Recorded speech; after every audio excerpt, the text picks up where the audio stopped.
Desde o fim do ano passado, uma onda de demissões atinge com força as indústrias de bens duráveis, principalmente os fabricantes de eletrodomésticos, eletroeletrônicos e automóveis.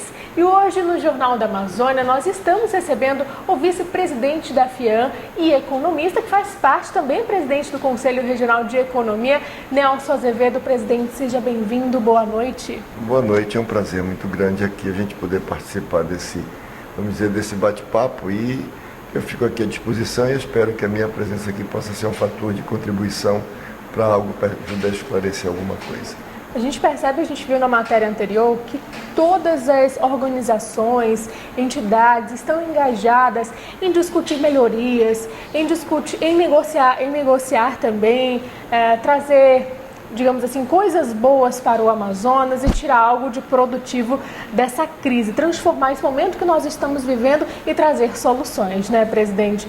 A gente estava conversando aqui na hora do intervalo, falando algumas situações sobre este assunto e algumas mudanças também.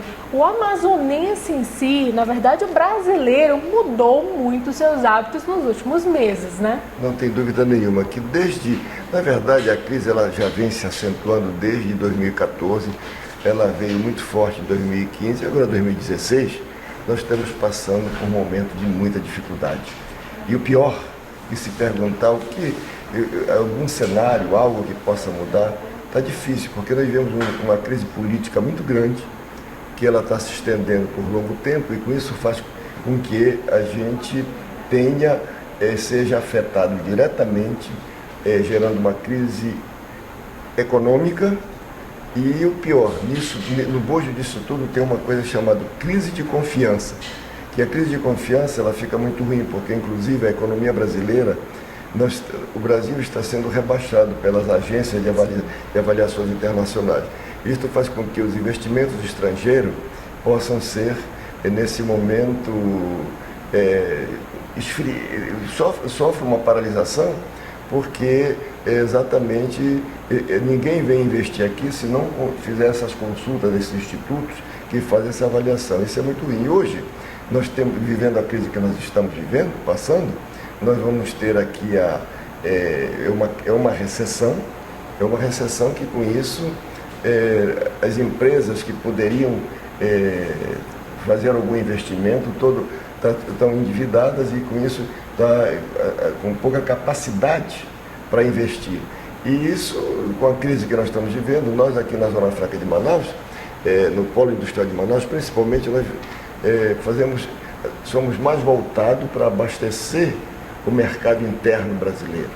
Logicamente que quando acontece algo fora daqui do nosso Amazonas, na economia como um todo, a gente sente com mais força, porque exatamente o nosso mercado é lá fora, não é nem o mercado externo, é uma das alternativas que está se tentando agora procurar, mas dentro daquilo que você falou há pouco, com alguma coisa que seja de âmbito regional, dentro da nossa biotecnologia, dentro dos polos, o turismo, o polo naval, são alguns polos que nós temos, o polo de mineração, que está tentando se fazer aqui com algo nosso, porque mesmo os produtos da Zona Franca de Manaus, tendo em vista a alta do dólar, eles ficam difíceis para competir exatamente com os importados. Mas, de qualquer forma, as empresas estão tentando fazer alguma coisa, até porque é uma das vertentes da SUFRAM agora, tentar, junto com o governo do estado, a gente procurar essas alternativas, e uma delas, neste momento, é tentar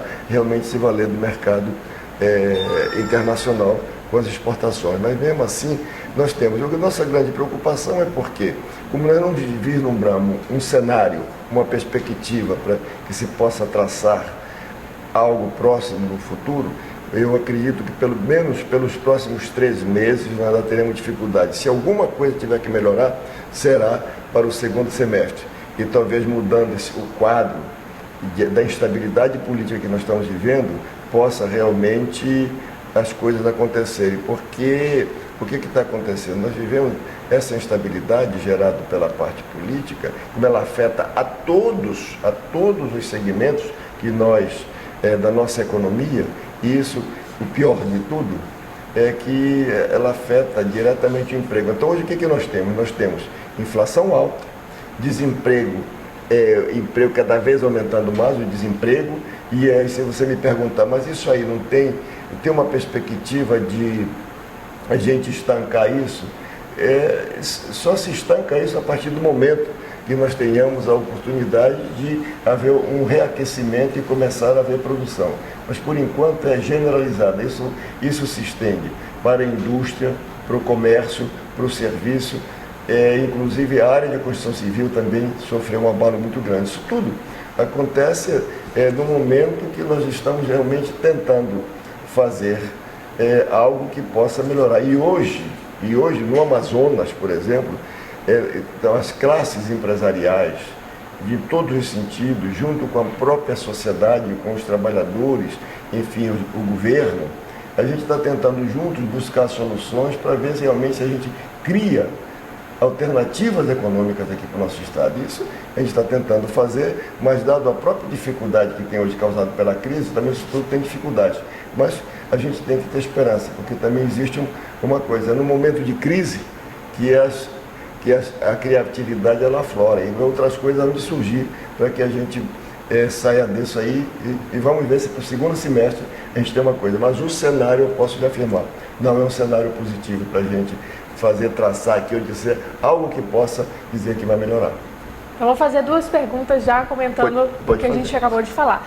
O cenário pode piorar? Muitas pessoas comentam nas ruas, em matérias, que a gente falou que a situação ainda não estancou, mas a gente quer saber, pode piorar? E a gente falou sobre alternativas. A gente está vendo que nos últimos meses cresceu muito o número de microempreendedores, né, como alternativa, mas até assim está difícil, né, presidente? Está difícil porque não tem consumidor. Aí o que acontece? O desempregado, por mais que ele tenha uma pequena reserva, ele segura, porque ele não consome, ele não vai comprar, porque ele não sabe o dia de amanhã o que vai acontecer. Aí você me pergunta, vai piorar? A gente não gostaria de dizer, de ser pessimista, mas infelizmente nós não temos nenhum indicador que diga que vai melhorar. Então isso aí realmente é uma preocupação. No momento, o que a gente faz é ter cautela, realmente todo mundo ter muito cuidado com o que vai fazer, não se endividar, porque nós não temos uma perspectiva de melhora.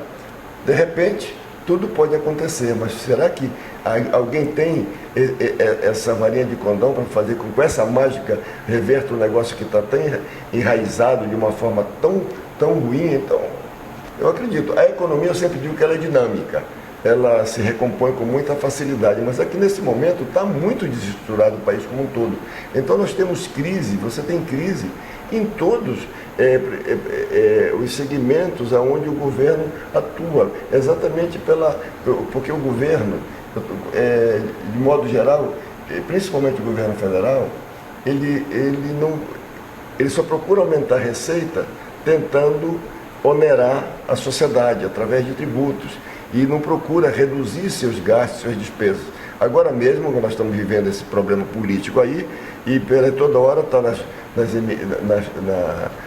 redes, nos noticiários, sempre tem dinheiro para comprar, compra de votos, compra não sei, tanta coisa que tem aí, que isso tudo afeta diretamente a economia. Inclusive investir na cultura, em música, em atores e artistas também. Exatamente. Que a gente tem visto nos Você vê que tempos. isso tudo é pessoa que não está lá de livre e espontânea vontade, ele está lá porque ele teve algum benefício, não é como as outras. Então isso é que tem que acabar com o nosso país. Nós temos que realmente investir isso. E diante dessa expectativa toda, isso gera insegurança para todo mundo, e a gente fica será que nós vamos continuar? Será que vai ter? Aí a gente pergunta, a perspectiva é que a gente olha que ainda deve piorar mais, porque com certeza, veja bem, se alguma coisa houver a mudança, aí nós, pela experiência que nós já temos do passado,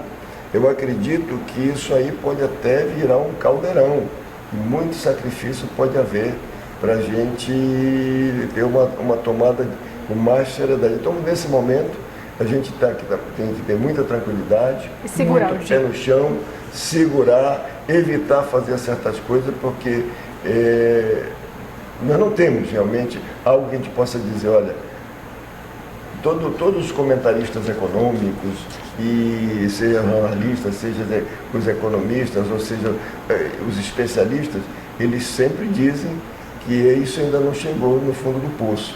E eu acredito que para nós aqui nós estamos realmente num abismo bem profundo. Bem profundo. Então a gente espera que isso realmente pare e a gente tenha conseguir reverter a situação. Se Deus quiser reverter a situação, porque o Brasil é grande e ele é maior do que todos esses problemas que estão criando para ele. Tenho certeza disso. Presidente, trazendo um pouquinho aqui para a nossa região, falando sobre o polo industrial de Manaus, existe alguma possibilidade de mais empresas deixarem o polo industrial de Manaus?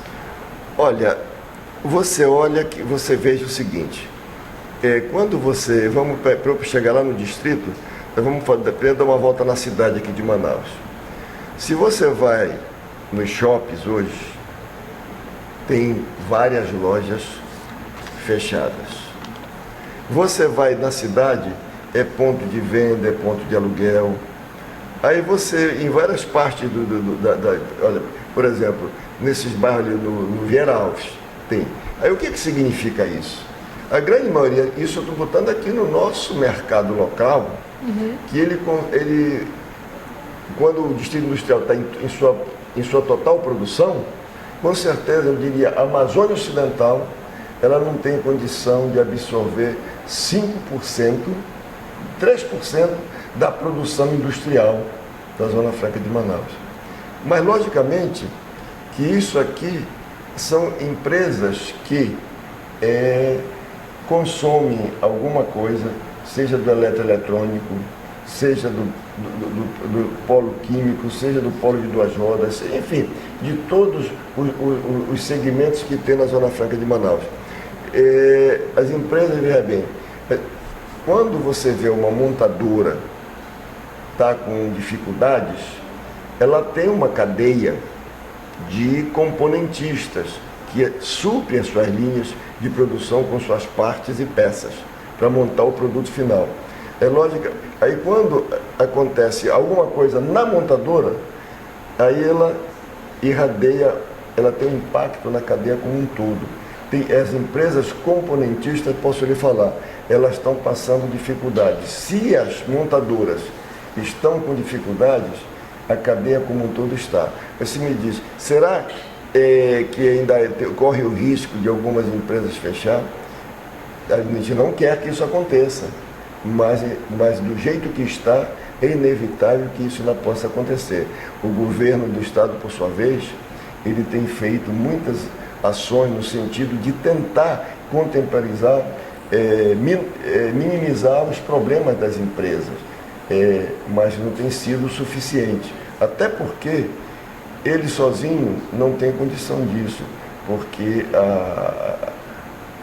a carga tributária ela é muito forte no nosso país, a nossa infraestrutura é ruim, é onerosa. Várias coisas que contribuem, né, presidente? Então são muitas coisas que contribuem para que cada vez fique mais difícil, e num momento desse fica difícil a gente passar. Até porque os custos são altos, a inflação está aí, e nós não temos como repassar esses custos, porque ninguém aceita, porque senão você fica fora do mercado.